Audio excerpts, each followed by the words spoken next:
ठीक, बहुत बहुत धन्यवाद माता जी, थैंक यू सो मच। तो जय ध्वनि से यूजली एंड करते हैं। जयो राधा राधिका रमन राधा राधिका रमन राधे। जयो कृष्ण बलराम कृष्ण बलराम कृष्ण बलराम जयो कृष्ण बलराम। जय गौरानिताय गौरानिताय गौरानिताय श्री श्री गौरानिताय। प्रभुपाद प्रभुपाद प्रभुपाद जयो जयो प्रभुपाद। नित्य गौर हरि बोल हरि बोल हरि बोल नित्य गौर हरि बोल। हरे कृष्णा। तो आप सभी भक्तों का तहे दिल से मैं स्वागत करता हूँ और धन्यवाद करता हूँ कि आप सब हमारे बीच में जुड़े। तो मंगलाचरण आप सब भगवद गीता की भूमिका में पहले ही पेज पे आप देख सकते हैं और मेरे साथ साथ दोहरा सकते हैं माइक को म्यूट रख के। फिर हम आज की चर्चा शुरू करेंगे। ओम अज्ञानतिमिरन्धस्य ज्ञानञ्जनशलाकया चक्षुरुन्मीलितं येन तस्मै श्रीगुरुवे नमः। श्रीचैतन्यमनोभीष्टं स्थापितं येन भूतले स्वयं रूपा कदा मह्यं ददाति स्वपदान्तिकं। वन्देऽहं श्रीगुरु श्रीयुतापदकमलं श्रीगुरुन् वैष्णवांश्च श्रीरूपं साग्रजातं सहगण रघुनाथान्वितं तं सजीवं सावद्वैतं सावधूतं परिजनसहितं कृष्णचैतन्यदेवं श्रीराधा कृष्णपादान् सहगण ललिता श्रीविशाखान्वितांश्च। हे कृष्णा करुणा सिन्धु दीनबन्धु जगत्पते गोपेश गोपिकान्त श्रीराधाकान्त नमस्तुते। तप्त काञ्चन गौराङ्गी श्रीराधे वृन्दावनेश्वरी वृषभानुसुते देवी प्रणमामि हरिप्रिये। वाञ्छाकल्पतरुभ्यश्च कृपा सिन्धुभ्येव च पतितानां पावनेभ्यो वैष्णवेभ्यो नमो नमः। जय श्री कृष्ण चैतन्य प्रभु नित्यानंद श्री अद्वैत गदाधर शिवासादि गौर भक्तवृंद। हरे कृष्णा कृष्णा कृष्णा हरे हरे हरे राम राम राम हरे हरे। नमो विष्णुपादाय कृष्णपृष्ठाय भूतले श्रीमते भक्तिवेदांत स्वामीति नामिने। नमस्ते सारस्वते देवे गौरवाणी प्रचारिणे निर्विशेष शून्यवादी पाश्चात्य देशतारिणे।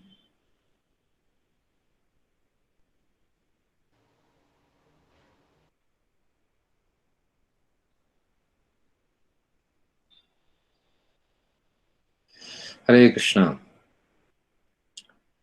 तो जैसे मैंने शायद पिछले सत्र में भी आप लोगों को बताया था कि इसी श्रील प्रभुपाद की भगवत गीता के भूमिका के आखिरी में उन्होंने आदि शंकर के चारा द्वारा जो गीता महात्मा के श्लोक को उद्धृत किया है। तो पहले श्लोक में आता है कि गीता शास्त्रमिदं पुण्यम ये पठित प्रयता पुमन् विष्णुपादमवाप्नोति वैशोकादिवर्जितम्। गीता शास्त्रम इदम पुण्यम ये पठित प्रयता पुमन्। जब हम गीता शास्त्र का पाठ करते हैं, उसको पढ़ते हैं, उसको सुनते हैं, तो हमें वो पुण्य देता है, वो सुकृति देता है जिससे विष्णु पादम अवाप्नोति कि हम शरीर को पूरा करके भगवान को प्राप्त करते हैं। विष्णु पादम अवाप्नोति भय शोक आदि वर्जितम। जहाँ पर इस संसार के सभी कष्ट, सभी भय, सभी शोक जो है वो एब्सेंट हैं, यहाँ पर मौजूद नहीं। यहाँ पर सिर्फ दिव्य आनंद है। सिर्फ गीता शास्त्र को पढ़ने से, उसको समझने से हम इतना बड़ा लाभ प्राप्त कर लेते हैं। तो ये था पहला श्लोक गीता महात्म्य का। आप सब लोगों को मेरी आवाज आ रही है? आप क्या चैट बॉक्स में लिख सकते हैं? मुझे एक कमेंट आया कि मेरी वॉइस लो आ रही है, तो आप चैट बॉक्स में लिख सकते हैं कि मेरी वॉइस क्लियर है या नहीं है।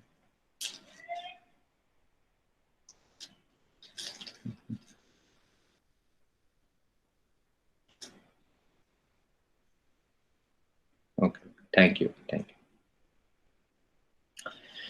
तो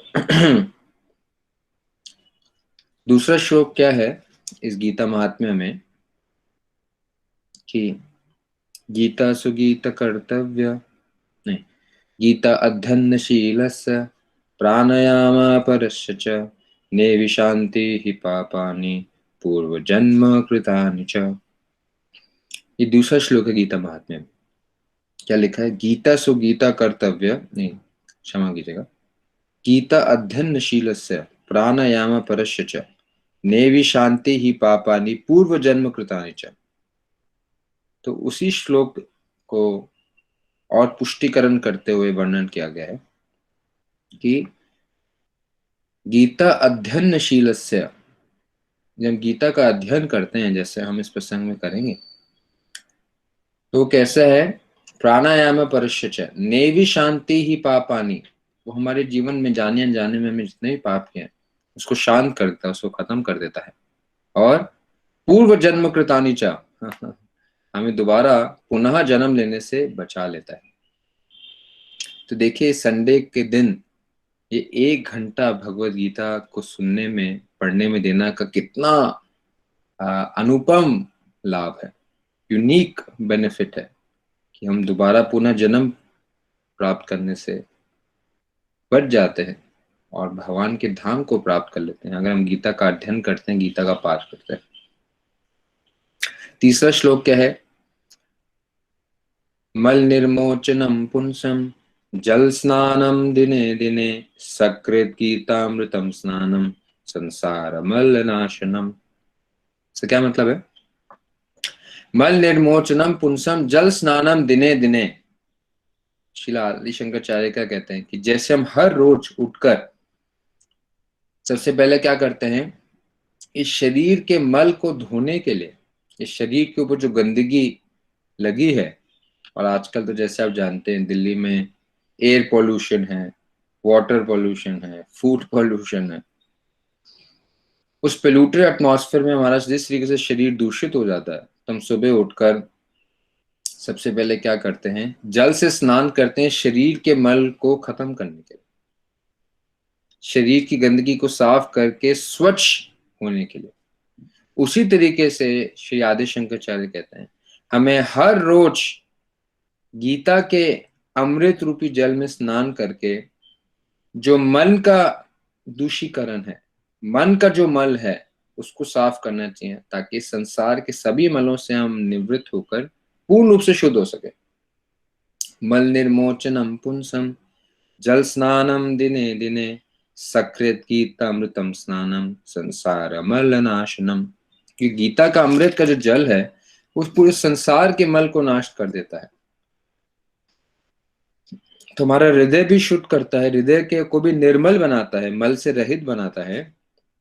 और क्या करता है कि संसार का जो मल है, संसार का जो रोग है, जन्म मृत्यु जरा व्याधि, birth death old age disease, इससे हमें छुटकारा दिला देता है। तो कितने लोग चाहेंगे सिर्फ बाहरी रूप से स्वच्छ ना हो, आंतरिक रूप से भी स्वच्छ हो और मेरा हमारा पूरा अस्तित्व स्वच्छ हो जाए? कितने लोग चाहेंगे? शायद सभी चाहेंगे, है ना? लेकिन उसके लिए क्या करना पड़ेगा कि बाहरी रूप से भी स्नान करना पड़ेगा और आंतरिक रूप से भी स्नान करना पड़ेगा। और आंतरिक रूप से स्नान कैसे करेंगे? जब हम लोग भगवत गीता के संदेश को सुने और सुनकर उसकी शिक्षाओं को अपने जीवन में अपनाएं। तो ये था तीसरा श्लोक, और आने वाले सत्रों में बाकी और श्लोक आपके सामने रखेंगे। तो पिछले सत्र में हमने गीता के 9वें अध्याय के 14वें श्लोक तक अपनी चर्चा की थी। तो आज 15वें श्लोक से लेकर 34वें श्लोक तक 9वें अध्याय का इसके ऊपर चर्चा करेंगे। तो हमारे बीच में एक भक्त हैं जिन्होंने वॉलंटियर किया है, जो कि गीता के श्लोकों को के अर्थ को बीच में पढ़ना चाहेंगे। तो एक छोटी सी गुड़िया है जो चाहती थी कि मैं श्लोकों का जो अनुवाद है उसको पढूं। तो इशिका कपूर माता जी हमारे बीच में है। हरे कृष्णा प्रभु जी। जय हो, हरे कृष्णा। तो इशिका, आपके पीछे आवाज आ रही है। तो यस आपको सर। एक शांत वातावरण में बैठना है। तो आपकी कितनी उम्र है? सर 10 की हूँ मैं। कितने साल के हो आप? 10 10 इयर्स के हो? अच्छा, तो कौन से क्लास में पढ़ते हो आप? 6th अच्छा, कौन से स्कूल में पढ़ते हो आप? बाल भारती कहाँ पर? गंगाराम। अच्छा, आप जानते हो हमारे इसी ग्रुप में एक बाल भारती स्कूल की प्रिंसिपल भी हैं। और वो हैं भारती कालरा माता जी। भारती माता जी, आप हैं हमारे बीच में? Bharti Kalra Mata ji, are you there with us? आप हैं हमारे बीच में?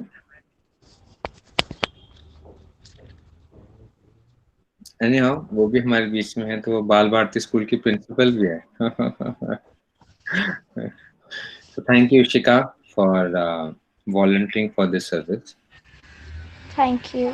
तो इसको शुरू करने से पहले मैं चाहता था कि ना सिर्फ हम गीता के अध्याय एक एक सत्र में खत्म करें, लेकिन साथ साथ हर एक अध्याय में से कम एक श्लोक को याद करें। तो आप में से कितने लोग तैयार हैं कि हम गीता के श्लोकों को भी याद करें? तो पूरे हमारी चर्चा के अंत में मैं चाहता हूँ आप सबको कम से कम गीता के 18 श्लोक याद होने चाहिए। तो आप सब तैयार हैं? कितने लोग तैयार हैं? लिखिए चैट बॉक्स में। ट्राई कर सकते हैं, जरूरी नहीं है कि मतलब कोई फाइन नहीं है, लेकिन ये जरूर है कि जिन्होंने 18 के 18 श्लोक याद कर लिए उनके लिए इनाम जरूर है। ठीक है, ट्राई करेंगे आप सब? Very nice. तो ये कौन चेक करेगा कि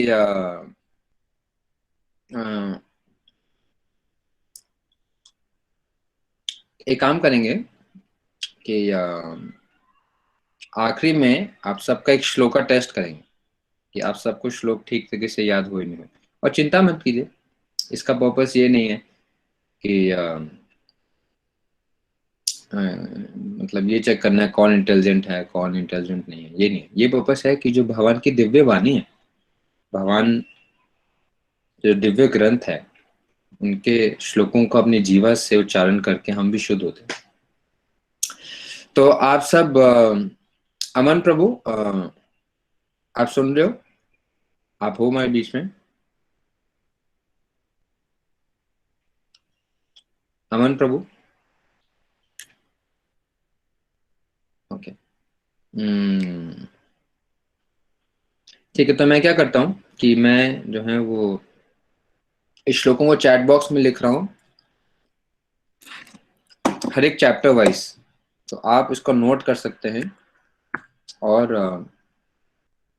फिर आप इसको याद करने का प्रयास कर सकते हैं।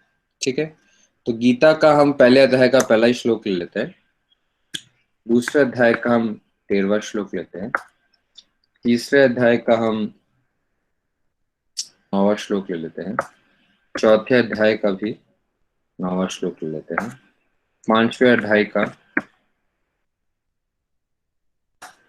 22वां श्लोक ले लेते हैं, छठे अध्याय का आखिरी श्लोक लेते हैं, 7वें अध्याय का 7वां श्लोक लेते हैं, 8वें अध्याय का 7वां श्लोक लेते हैं, 9वें अध्याय का 34वां श्लोक लेते हैं। तो बहुत सुंदर सुंदर श्लोक है वैसे तो बहुत सारे, लेकिन जो मुझे प्रोमिनेंटली लगे आप याद कर सकते हैं वो लिखे। तो आप में से कोई इसको स्पिरिचुअल कनेक्शंस ग्रुप में डाल सकते हैं, इस वर्सेस की लिस्ट को? कोई वॉलंटियर करना चाहेगा?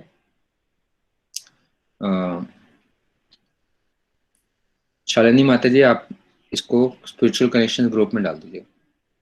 ठीक, थैंक यू। तो आज हम चर्चा शुरू करते हैं 9वें अध्याय के 15वें श्लोक में।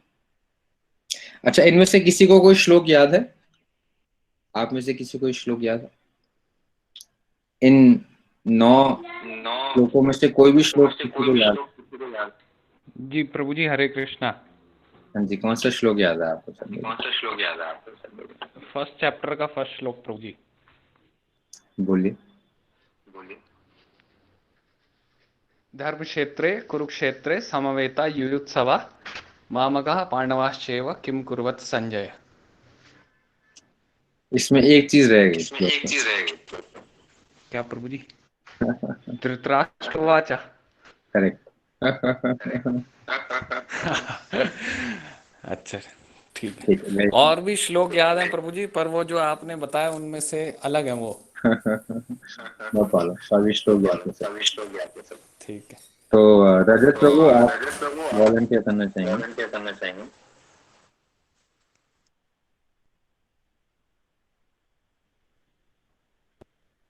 कौन सा श्लोक आप बोलना चाहेंगे? श्री अरोड़ा। ओके, तो आप सब कोशिश कीजिएगा कि बहुत सरल सरल श्लोक है, तो आप सब। हरे कृष्णा प्रभु जी। माननी राधा देवी दासी। प्रभु जी, ध्रुव ध्रुव सुखना आएगा आपको एक श्लोक। हाँ जी, हाँ ठीक है, ठीक है। ध्रुव तो ध्रुव एक बहुत छोटा सा बच्चा है जिसने बहुत सुंदर सुंदर श्लोक याद किए हैं। ध्रुव, आपका अच्छा, ध्रुव आपकी क्या उम्र है? बताओ एज। 6 years old का हूँ। आप कितने साल के हो? 6 साल के हो। कौन सा श्लोक सुनाओगे आप हमें?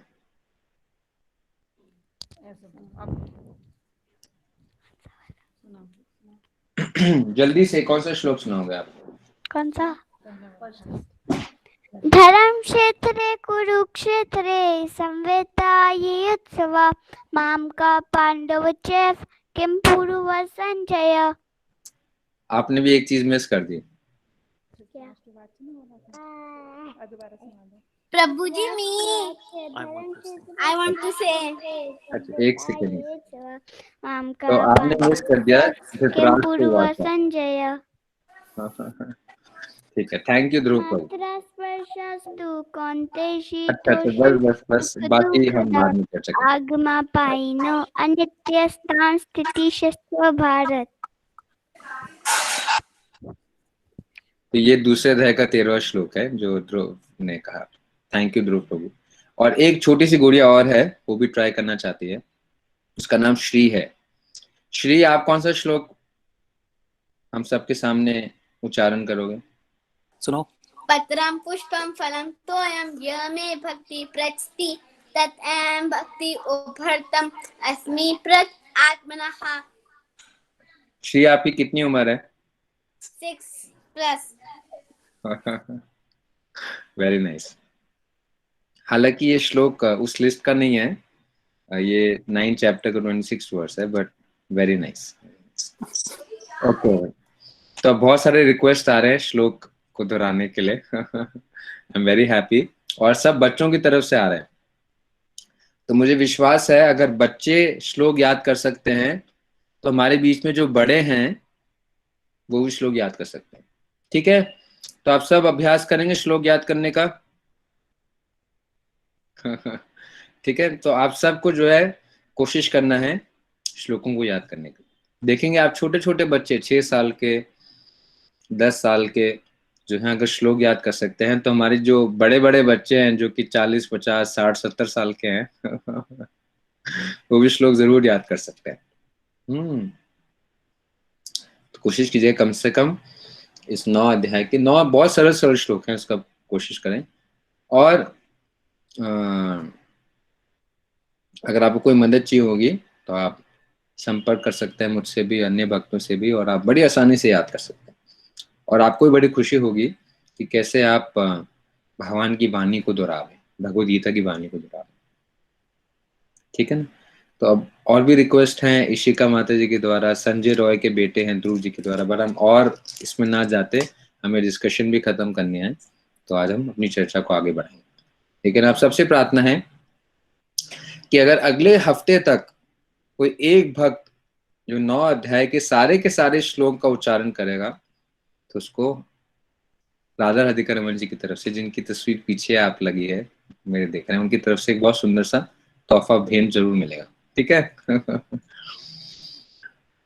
कोशिश कीजिएगा पूरे हफ्ते में 9 श्लोक याद कर लें। आप नहीं भी कर पाए तो आपके पास 18 हफ्ते हैं, 18 श्लोक याद करने। ठीक है ना? तो आप सबका बहुत बहुत धन्यवाद।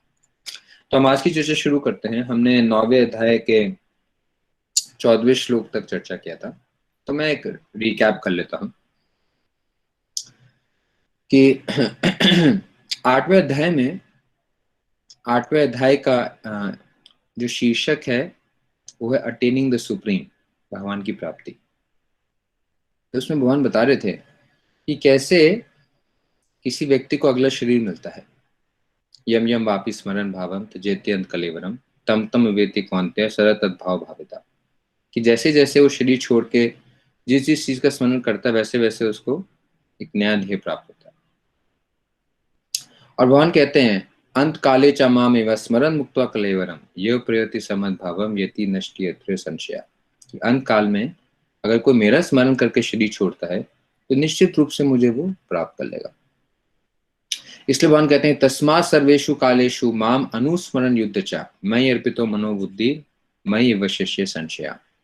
तस्मात् देयरफॉर, आपको क्या करना चाहिए, सर्वेषु कालेषु, हर समय, माम अनुस्मरण युद्धचा, भगवान को याद करके अपने अपने जो हम सबके युद्ध हैं, हमारे जो कर्तव्य उनको निभाना चाहिए। मयि अर्पितो मनोबुद्धि, अपनी मन और बुद्धि भगवान को अर्पित करनी चाहिए। मयि वशस्य संशय, अगर आप इस तरीके से कार्य करेंगे, हमेशा भगवान स्मरण करते हुए अपने कर्तव्यों को निभाएंगे, तो बड़ी आसानी से प्राप्त कर लेंगे। और भगवान फिर उसका गुणगान करते हैं कैसे 8वें अध्याय के में भगवान बताते हैं कि कैसे अनन्य भाव से भगवान को याद करने से हम बड़ी आसानी से भगवान को प्राप्त कर लेते हैं। अब 9वें अध्याय में भगवान ये बताते हैं कि कैसे हम भगवान के अनन्य भक्त बने, और उस अनन्य भक्त बनने से हम भी आसानी से भगवान को प्राप्त कर लेंगे। तो इसका वर्णन भगवान 9वें अध्याय में कर रहे हैं। तो 9वें अध्याय के प्रारंभ में भगवान कहते हैं अर्जुन, क्योंकि तुम मेरे मित्र हो और मुझे द्वेष नहीं करते, तो सुनो कि तुम कैसे मेरे अनन्य भक्त बन सकते हो। और दूसरे श्लोक में इसी का गुणगान करते हैं कि अनन्य भक्ति का जो ज्ञान है, राज विद्या राजगूयम पवित्रम इदम उत्तमम प्रत्यक्ष अवगमम धार्म्यम सुसुखम कर्तुम अव्ययम, कि वो जो अनन्य भक्ति का ज्ञान है वो बहुत श्रेष्ठ है, लेकिन बहुत गुह्य भी है। राज विद्या राजगूयम पवित्रम इदम उत्तमम, और पवित्र करने वाला है, उत्तम, सबसे उत्तम ज्ञान है। पवित्रम इदम उत्तमम प्रत्यक्ष अवगमम धार्म्यम, और अगर हम अनन्य भक्ति करेंगे तो उसका जीवन में प्रभाव को हम साक्षात महसूस कर पाएंगे। जैसे अगर आपको भूख लगी है और उस भूख के कारण अगर आप भोजन ग्रहण करते हैं तो आपको संतुष्टि भोजन ग्रहण करने के बाद स्वतः ही महसूस होती है। ऐसे अनन्य भक्ति करने से आपको स्वतः ही संतुष्टि और आनंद महसूस होगा। और भगवान कहते हैं सुसुखम कर्तुम अव्ययम, बहुत आनंद प्राप्त होगा। सुसुखम कर्तुम अव्ययम, और ये जो अनन्य भक्ति का ज्ञान है अव्ययम, अव्ययम मतलब इसका जो परिणाम है हमसे कोई छीन नहीं सकता है। हम इसमें जितनी प्रगति करेंगे, जहां पर भी रुकेंगे अगली बार उसमें से वहीं उसी पॉइंट से आगे बढ़ेंगे। अगर हम 50% उन्नति करेंगे तो 51 से शुरू करेंगे, 25% उन्नति करेंगे तो 26 से शुरू करेंगे, 99 तक उन्नति करेंगे तो 99 से शुरू करेंगे। कोई भी ऐसी चीज नहीं है जो कि इसके फल को हमसे छीन सकते हैं। हम जहां पर हैं वहीं से आगे बढ़ेंगे, जो कि संसार की किसी भी उपलब्धि के विपरीत है। संसार में जो भी उपलब्धियां हम प्राप्त करते हैं वो हमसे छीनी जाती है। फिर तीसरे श्लोक में भगवान बताते हैं कि इस चीज को स्वीकार करने के लिए श्रद्धा की आवश्यकता है।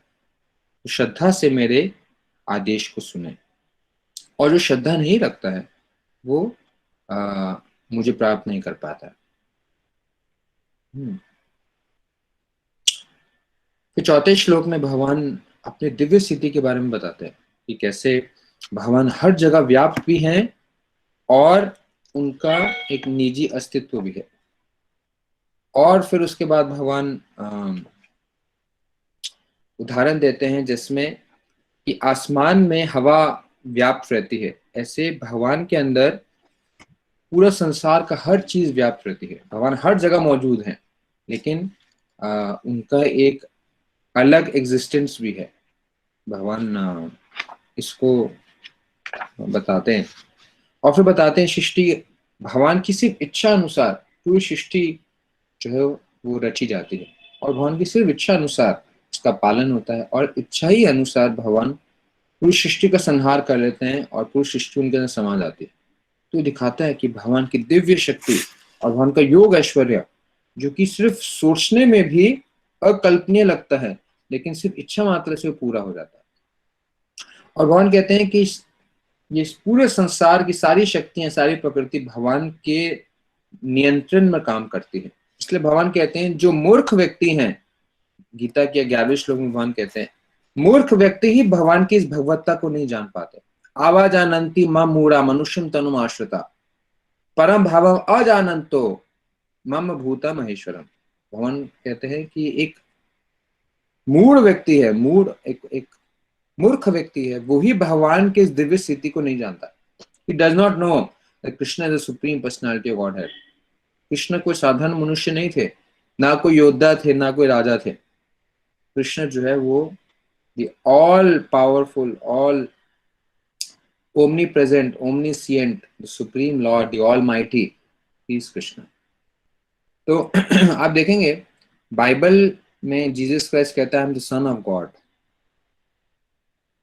कुरान में प्रॉफिट मोहम्मद कहते हैं आई एम द मसीहा ऑफ गॉड। बाइबल में क्राइस्ट बोलते हैं मैं भगवान का संतान हूँ। और कुरान में मोहम्मद कहते हैं मैं भगवान का मसीहा हूँ। लेकिन गीता में भगवान कहते हैं मैं पिता हूँ, मैं परम पुरुषोत्तम भगवान। भगवान इसकी पुष्टि 7वें अध्याय, 8वें अध्याय, 9वें श्लोक में और 9वें अध्याय में करते हैं। और भगवान कहते हैं जो कि मेरे इस दिव्य स्थिति को नहीं जानते हैं वो वास्तविक रूप में जीवन के परम लक्ष्य को नहीं प्राप्त कर सकते। ये गीता के 9वें अध्याय का 12वां श्लोक है। तो वो अपने सारे प्रयास में विफल हो जाएंगे अगर वो मेरे दिव्य स्थिति को नहीं जानते। तो वो बार बार इसी संसार के बंधन में फंसे रहेंगे। तो ये ज्ञान जानना कि Krishna the supreme personality of God है, कृष्ण परम पुरुषोत्तम भगवान है। और भगवान कहते हैं कि जो मुझे जानता है स्थिति में, कि मेरे दिव्य स्थिति को जानता है कि मैं ही परम पुरुषोत्तम व्यक्ति हूँ, तो वो क्या करता है, मेरे भक्ति में लगता है। ये 13वां 14वां श्लोक है। 13वां श्लोक में भगवान क्या कहते हैं, महात्मनस्तु माम पार्थ देवीं प्रकृतिम आश्रिता भजन्ते अनन्य मनसो मम ज्ञाता भूतादिम अव्ययम। भगवान कहते हैं कि जो ये जानता है कि the supreme personality, the incomparable supreme Lord मैं हूं, तो क्या करता है, महात्मनस्तु मम पार्थ। भगवान कहते हैं वो महात्मा है। महात्मा सिर्फ वो नहीं है जो कि एक विख्यात नेता है। गीता के अनुसार महात्मा वो है जो कि ये जानता है कि भगवान कौन है। महात्मनस्तु माम पार्थो देवीं प्रकृतिम आश्रिता, क्योंकि वो देवी प्रकृति में आश्रित है। भजन्ते अनन्य मनसो, क्योंकि भगवान की दिव्य स्थिति को जानता है तो स्वतः भगवान का अनन्य भाव से वो भक्ति करता है। जो कि जिससे 8वें अध्याय में अनन्य भक्ति की बात हुई थी। तो अनन्य भक्ति वही कर सकता है जो कि जिसके मन में पूरा कन्विक्शन है कि कृष्ण जो है वो परम पुरुषोत्तम भगवान, कृष्ण सुप्रीम पर्सनालिटी। जो फुली कन्विंस्ड है वो क्या करता है, भजन्ते अनन्य मनसो, अनन्य मन से भगवान का भजन करता है। ज्ञात्वा भूतादिम अव्ययम, क्योंकि वो जानता है कि मैं ही सबका स्रोत हूं, I am the origin of everything. अव्ययम, आई एम इनएग्जॉस्टेबल, मैं खत्म नहीं होता। और वो कैसे भजन करता है, वो गीता के 9वें अध्याय का 14वां श्लोक है। सततम कीर्तयन्तो मम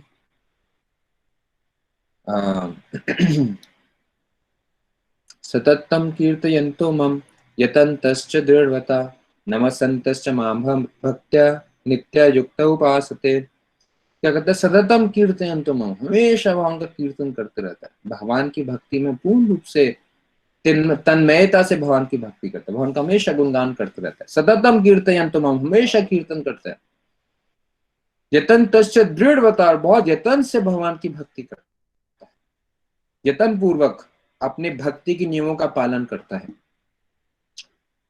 यतन से वो दृढ़ता से सुबह जल्दी उठता है और सुबह जल्दी उठ के भगवान का भजन करता है, कीर्तन करता है, और जो चीजें निषेध हैं, जो चीजें वर्जित हैं, भगवान की भक्ति के लिए हानिकारक हैं, उनसे अपनी रक्षा करता है।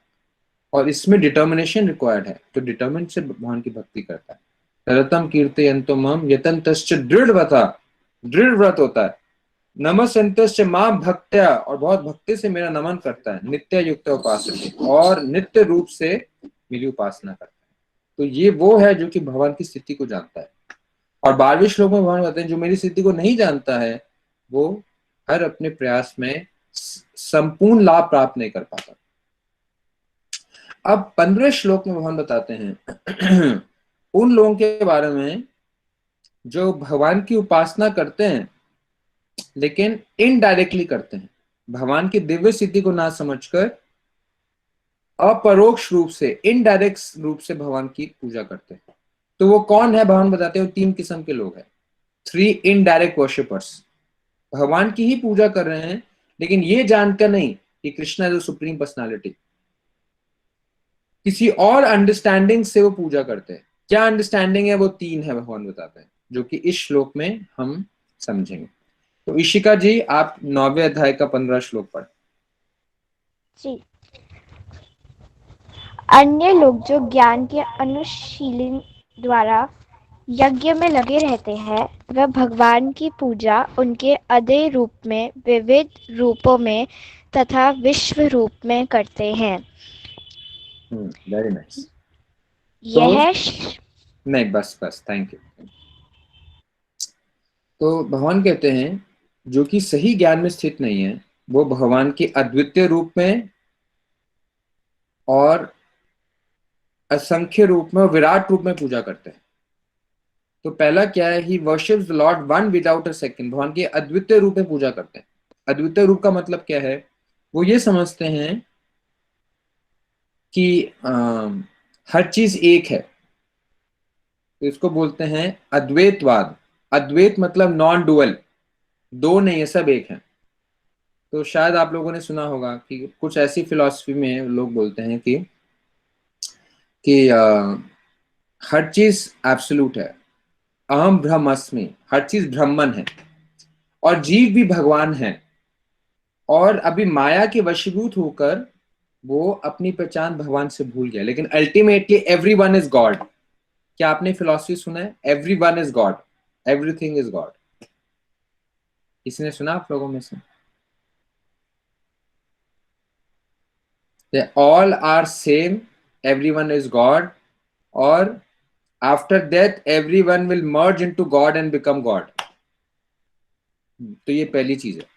तो वो भी उपासना करते हैं, हो सकता है कि भगवान कृष्ण की करें, राम जी की उपासना करें, लेकिन किस भावना से कि उनमें और मेरे में कोई अंतर नहीं है, और जब मैं सिद्धि को प्राप्त कर लूंगा तो मैं कृष्ण के समान बन जाऊंगा, भगवान के समान बन जाऊंगा। तो इसको बोलते हैं अद्वैतवाद। अद्वैत, द्वैत मतलब दो, अद्वैत मतलब एक। तो मोनिज्म इंग्लिश में बोलते हैं मोनिज्म, या फिर अद्वैतवाद। तो वो समझते हैं मैं और भगवान एक समान है। तो पहली चीज। दूसरी कहते हैं, यहाँ पर भगवान कहते हैं they worship me as diverse तो वो किसी को भी भगवान का स्तर देख के उसकी पूजा करते हैं, या साधारण भाषा में अगर हम देखें डेमीगॉड वर्शिपर्स, जो कि जिनमें भी उनकी भावना है, चाहे साईं बाबा में, चाहे दुर्गा माता में, चाहे गणेश जी में, चाहे XYZ शिव जी में, सब किसी जिस पे उनका विश्वास है, श्रद्धा है, उनको भगवान की स्थिति में बिठाकर उनकी पूजा करते हैं। तो डेमीगॉड वर्शिपर्स। तो आपको याद होगा 7वें अध्याय में हमने इसके ऊपर चर्चा की थी, तो यहाँ पर फिर से भगवान इसके ऊपर चर्चा करेंगे। और तीसरा भगवान यहाँ पर कहते हैं वो है विश्वतो मुखम, मेरे मेरे विराट रूप में, यूनिवर्सल फॉर्म में। तो भौतिक प्रकृति को भगवान से संबंधित देकर प्रकृति की पूजा करता है या विराट रूप की पूजा करते हैं। तो भगवान तीन कहते हैं। एकत्वेना मतलब मुझ में और भगवान में कोई भेद ना देकर पूजा कर उपासना करते हैं। पृथक्वेना बहुधा का मतलब क्या है कि किसी को भी मेरी स्थिति में समान मानकर उनकी पूजा करना। और तीसरा है विश्वतो मुखम, विराट रूप की पूजा करना। तो तीन कैटेगरीज है, लेकिन भगवान कहते हैं तीनों कैटेगरीज इनडायरेक्ट है, डायरेक्ट वर्शिप नहीं। डायरेक्ट वर्शिप वो है जो कि सही मानते हैं कृष्ण सुप्रीम पर्सनालिटी है गीता के अथॉरिटी पर। जैसे आप किसी देश में जाते हैं और वहां पर आप जीके बुक खरीदते हैं, तो उस बुक में लिखा है कि इस देश का प्रधानमंत्री का नाम ये है। तो हो सकता है कि आप स्वीकार करें ना करें, आप माने नहीं माने, लेकिन क्योंकि अथॉरिटेटिव सोर्स कह रहा है कि ये प्रधानमंत्री हैं तो आपको स्वीकार करना पड़ता है। जैसे अगर कोई रशियन भारत में आता है तो उसको नरेंद्र मोदी पसंद आए या ना आए, लेकिन सत्य क्या है कि नरेंद्र मोदी प्रधानमंत्री है। उसी तरीके से हम पहले कृष्ण की उपासना करते हो या नहीं करते हो, लेकिन गीता के प्रमाण में इसकी साफ साफ पुष्टि होती, सारे वेदिक शास्त्रों में इसकी पुष्टि होती है कृष्ण परम पुरुषोत्तम भगवान है। तो सिद्धांत को समझकर हम जो भगवान श्री कृष्ण की भक्ति करता, अपने आप को भगवान का अंश मानकर, भगवान का सेवक मानकर और भगवान को परम पूजनीय व्यक्ति मानकर भगवान की भक्ति में लगता है, वो करेक्ट, वो डायरेक्ट वर्शिप करता है। इनडायरेक्ट वर्शिप क्या करता है? या तो समझता है कि मैं भी भगवान हूं तो, लेकिन अभी माया में बद्ध हूं, माया से छूट जाऊंगा तो भगवान बन जाऊंगा। तो एक वो है एकत्वेना।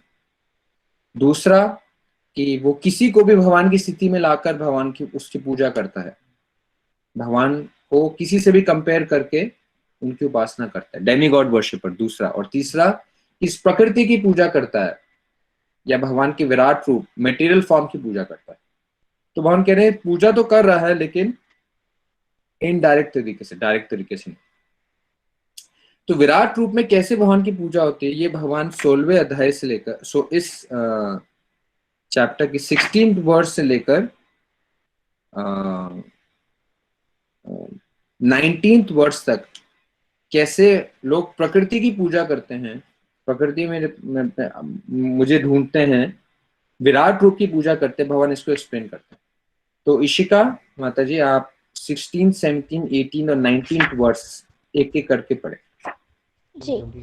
किंतु मैं ही कर्म कांड में ही यज्ञ, पितरों को दिया जाने वाला तर्पण, औषधि, दिव्य ध्वनि मंत्र, घी, अग्नि तथा आहुति हूँ। ये 16वां श्लोक है। अब 17वां श्लोक। मैं इस ब्राह्मण का पिता, माता, आश्रय, ब्रह्मांड का पिता, माता, आश्रय तथा पितामह हूँ। मैं घेय जानने योग्य शुद्धिकर्ता तथा ओकार हूँ।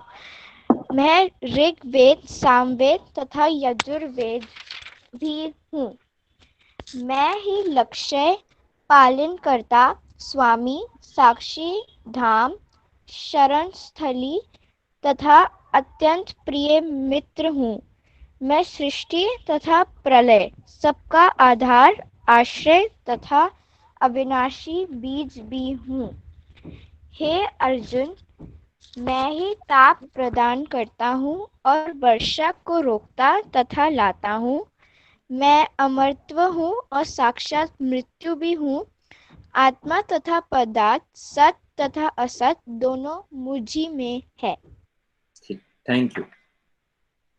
तो भगवान कहते हैं कोई मुझे पदार्थ में, कोई आत्मा में, कोई मृत्यु के रूप में, कोई अमृतत्व के रूप में, कोई वर्षा के रूप में, कोई तेज के रूप में, तो कोई वेद के रूप में, कोई ओमकार के रूप में, कोई यज्ञ के रूप में, कोई इस ब्रह्मांड के माता पिता आश्रय पितामह के रूप में, कोई यज्ञ के रूप में, घी के रूप में तर्पण के रूप में इस सृष्टि की अलग अलग आत्मा और पदार्थ के रूप में मेरी पूजा करता है। तो प्रकृति की अलग अलग अंग से पूजा करके वो भगवान की विराट रूप की पूजा करता है। ये भगवान कहते हैं 20वें श्लोक से लेकर 23वें श्लोक में भगवान कहते हैं कि जो अलग अलग रूप में मेरी उपासना करते हैं, देवताओं की पूजा करते हैं, उनका वर्णन भगवान बताते हैं। और उसका मुख्य कारण क्या होता है? देवताओं की पूजा करने से जो उनके भौतिक कामनाएं हैं, भौतिक सुख की प्राप्ति के हेतु लोग देवताओं की पूजा करते हैं। लेकिन आगे भगवान बताएंगे, 23वें श्लोक में बताएंगे कि वो गलत तरीके से करते हैं, सही तरीके से नहीं करते। तो 20-21 ये 2 श्लोक पढ़े आप। जी। जो वेदों का अध्ययन करते तथा सोमरस का पान करते हैं, वह स्वर्ग प्राप्ति की गवेषणा करते हुए अप्रत्यक्ष रूप में से मेरी पूजा करते हैं। वह यहाँ पर क्या कह रहे हैं? जो कि स्वर्ग की प्राप्ति के लिए, वेदों का अध्ययन करने के लिए या सोम को पीने के लिए देवताओं की पूजा करते हैं, वो अपरोक्ष रूप से इनडायरेक्टली मेरी पूजा कर रहे हैं। ठीक है, आगे बढ़। वे पाप कर्मों से शुद्ध होकर इंद्र के पवित्र स्वर्गिक धाम में जन्म लेते हैं, जहाँ वे देवताओं का सा आनंद भोगते हैं। ठीक है, बस, थैंक यू। तो अधिकांशतः हमारा कोई एक्सपीरियंस नहीं है वैदिक शास्त्रों को पढ़ने के लिए, लेकिन अगर आप वेद पढ़ेंगे, 4 वेद पढ़ेंगे, तो उसमें प्रीडोमिनेंटली मेजॉरिटी डेमीगॉड वर्शिप दिया गया है कि आप इंद्र की पूजा करें तो आप दिव्य सुख प्राप्त कर सकते हैं। आप उमा की पूजा करें तो आपको अच्छी पत्नी प्राप्त हो सकती है, सुंदर देह प्राप्त हो सकता है, स्वस्थ देह प्राप्त हो सकता है। सूर्य की पूजा करें, शिव की पूजा करें एक अच्छी पत्नी प्राप्त करने के लिए। तो भौतिक सुखों को प्राप्त करने के लिए वैदिक शास्त्रों में प्रीडोमिनेंटली डेमीगॉड वर्शिप का उल्लेख किया गया है। तो ऐसा बताया जाता है जितने भी वेद हैं उसमें 80% ये कर्म कांड है। कर्म कांड मतलब क्या है? देवताओं की पूजा किसी भौतिक सुख की प्राप्ति के लिए 80% कर्म कांड है। 16% ज्ञान कांड है। ज्ञान कांड मतलब इम्पर्सनल लिबरेशन, भगवान के एक समान हो जाना, भगवान में लीन हो जाना, जैसे भगवान पहले कह रहे थे। सिर्फ 4% है उपासना कांड, जिसमें भगवान श्री कृष्ण की सही स्थिति को बताकर भगवान की अहेतु रूप में पूजा करने का वर्णन है। जस्ट 4%। 80% डेमीगॉड वर्शिप है, just to attain some heavenly pleasure, some material desire. 16% ऐसा वर्णन है जिससे we become one with God, we merge into him, impersonal form. और 4% है रियल वर्शिप। तो सेम चीज भगवान कहते हैं डेमीगॉड वर्शिप किस लिए होता है? To enjoy sense pleasure. तो 21वां श्लोक पढ़ें। इस प्रकार जब वे उपासक विस्तृत स्वर्गिक इंद्र सुख को भोग लेते हैं और उनके पुण्य कर्मों के फल क्षीण हो जाते हैं, तो वे इस मृत्यु लोक में पूर्ण लौट आते हैं। यहाँ पर भगवत गीता, हाँ जी सॉरी। इस प्रकार जो तीनों वेदों के सिद्धांतों में दृढ़ रहकर इंद्रिय सुख की गवेषणा करते हैं, उन्हें जन्म मृत्यु का चक्र ही मिल पाता है।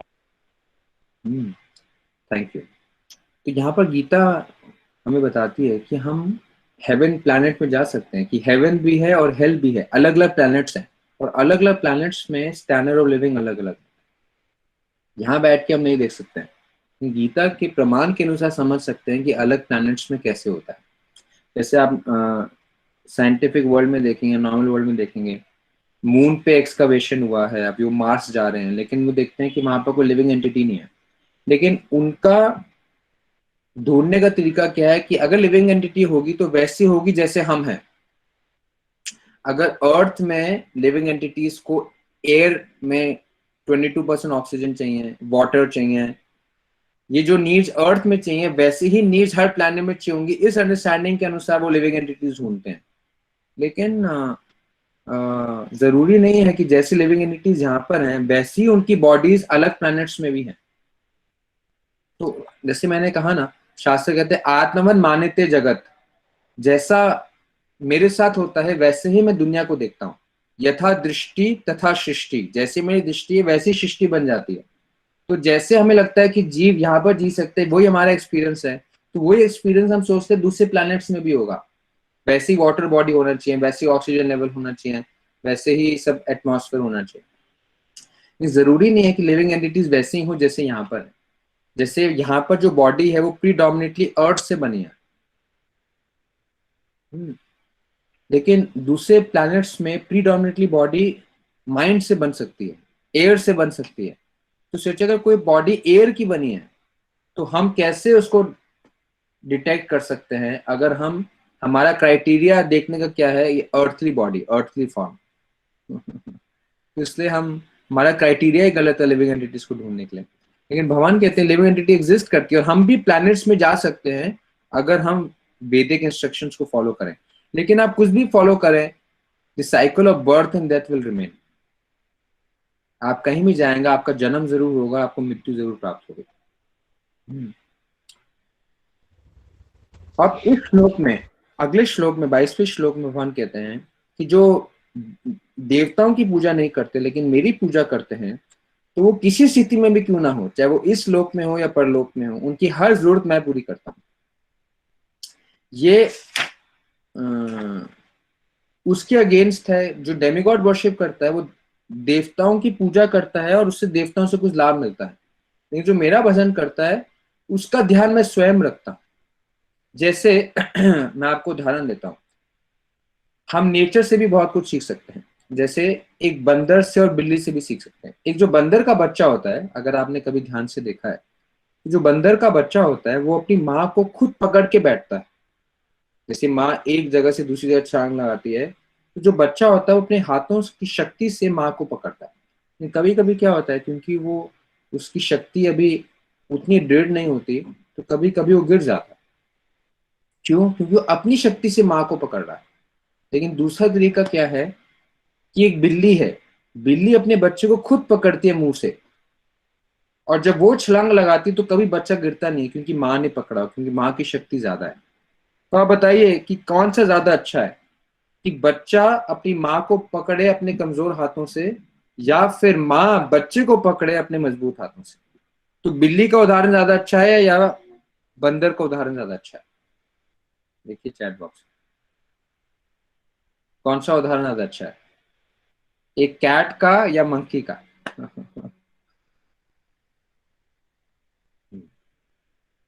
कैट का। तो देवताओं की पूजा में क्या होता है कि हमें देवताओं की पूजा करनी पड़ती है उनसे कुछ लाभ प्राप्त करने के लिए। लेकिन भगवान की भक्ति में क्या है, हम भगवान की भक्ति करते हैं तो भगवान स्वतः ही हमारा सारा ध्यान रखते हैं, जैसे बिल्ली रखती है। ये भगवान इस श्लोक में बता रहे हैं 22वें श्लोक में। तो बहुत प्रसिद्ध श्लोक है, वेरी ब्यूटीफुल वर्स।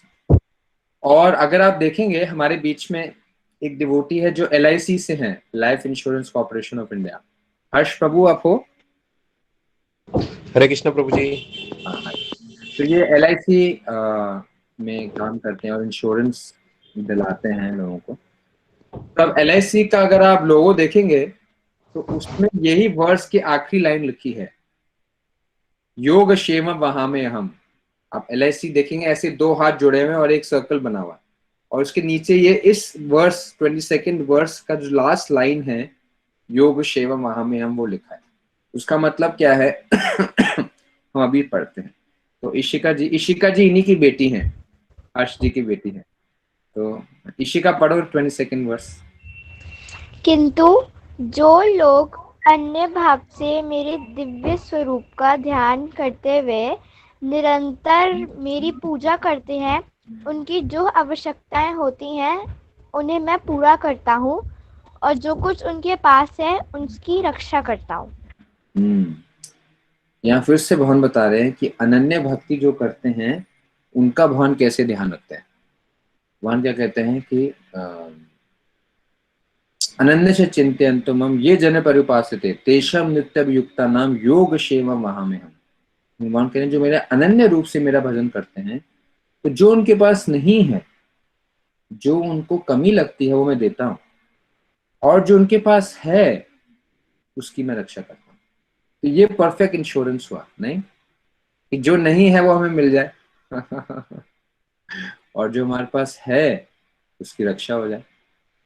लेकिन लाइफ इंश्योरेंस कॉर्पोरेशन ऐसा नहीं करता है। हम क्या करते हैं, जो हमारे पास है उसी की रक्षा कर सकता है, जो नहीं है वो तो नहीं दे सकता है। हर्ष प्रभु, ऐसा कोई इंश्योरेंस पॉलिसी है जो कहे जो भी आपके पास नहीं है हम देंगे और जो है उसकी रक्षा करेंगे? नहीं प्रभु जी, ऐसी पॉलिसी है हर्ष प्रभु? नहीं प्रभु जी, ऐसी पॉलिसी ऐसी नहीं पॉलिसी होगी तो एलआईसी डूब जाएगी। ये क्योंकि ये पॉलिसी से भगवान दे सकते हैं।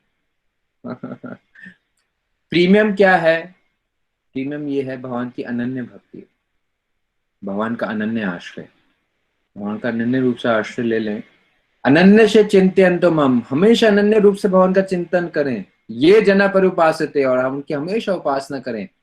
तेषाम नित्य अभियुक्ता नाम योग क्षेमम वहां में हम, तो भगवान हमारी सारी जरूरतें पूरी करेंगे और जो कुछ भी है उसकी रक्षा करेंगे। ये महत्वपूर्ण बात है। तो इसी में एक कथा आती, मैंने पहले भी बताई थी लेकिन फिर से इसमें कई नए मेंबर्स भी हैं। तो एक ब्राह्मण थे जिसका नाम था अर्जुनाचार्य। किसी को याद है अर्जुनाचार्य की कहानी? मैंने सुनाई थी एक बार, आई डोंट नो, बट किसी को याद है अर्जुनाचार्य की कहानी? इस श्लोक से संबंधित 9 चैप्टर के 22 वर्स से संबंधित। जल्दी जल्दी याद है आप लोगों को? किसी को याद है? यस या नो? हरे कृष्ण प्रभु जी। हरे हाँ, कृष्ण प्रभु जी, दंडवत प्रणाम। हाँ, कौन प्रभु जी, बोल रहा है? मुझे अर्जुनाचार्य की कथा मुझे याद है। हाँ हाँ, क्या नाम है आपका? प्रभु जी, मेरा नाम रेनू है। ये मेरी बेटी का नाम शोर है, रेवती। अच्छा, हाँ रेनू जी, आप बताइए, कहानी बताइए।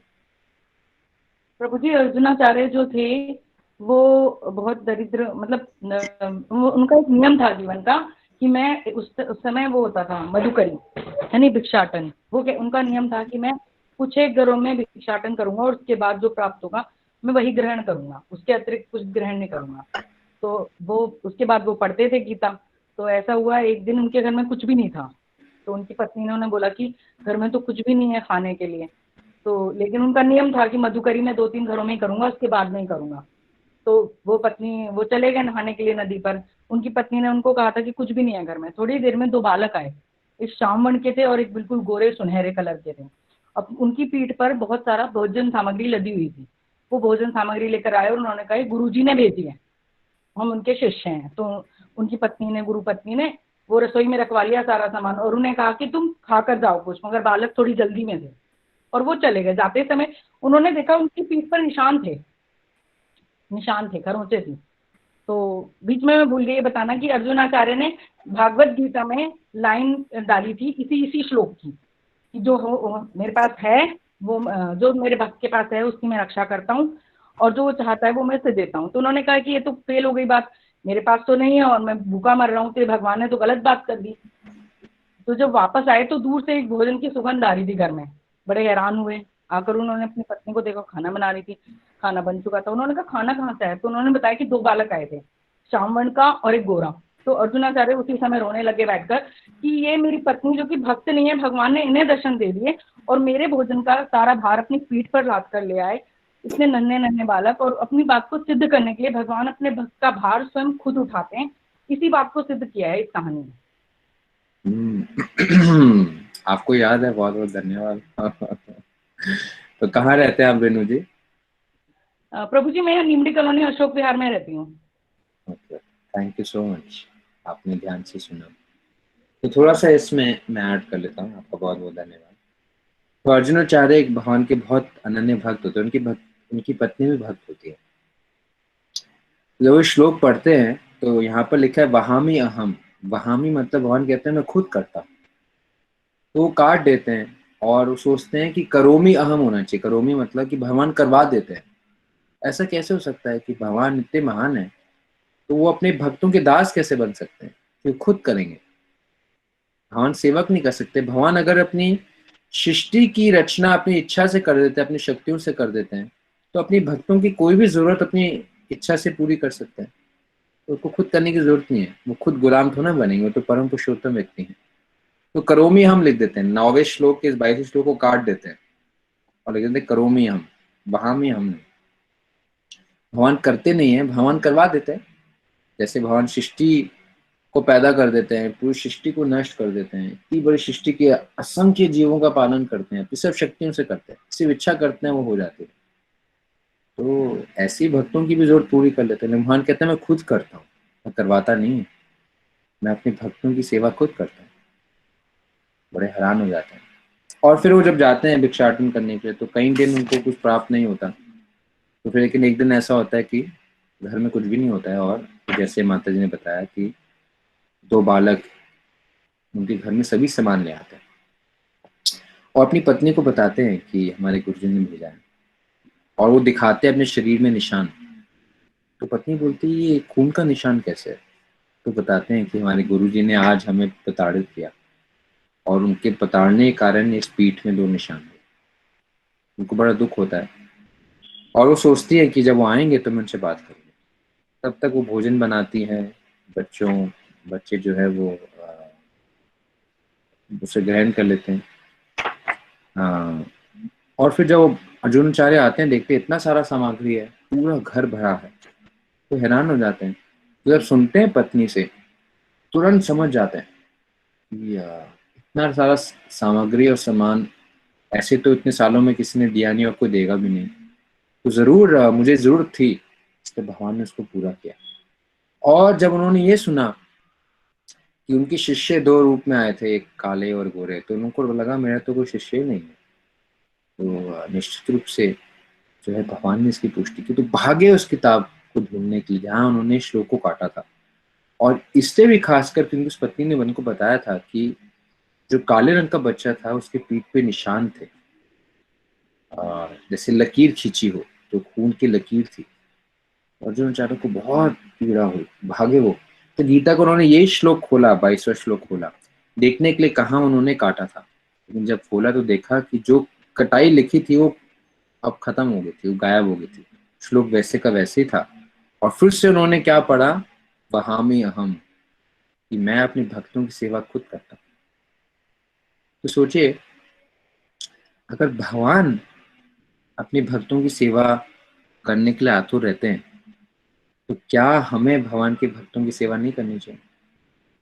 भगवान को भी संतुष्टि होती, खुशी होती है कि भगवान के भक्तों की सेवा करने में। भगवान को कोई इंफीरियरिटी कॉम्प्लेक्स नहीं होता है। जैसे एक माँ अगर अपने बच्चे की सेवा करती है तो इंफीरियरिटी कॉम्प्लेक्स होता है, या फिर एक पिता अपने बच्चे की सेवा करता है तो इंफीरियरिटी कॉम्प्लेक्स होता है? नहीं, वो प्रेम से करता है। इसलिए भगवान भी अपने भक्तों का अपना अंश मान के उनकी प्रेम से सेवा करते हैं। तो जिनकी सेवा स्वयं भगवान करते हैं, क्या उनकी सेवा हमें नहीं करनी चाहिए?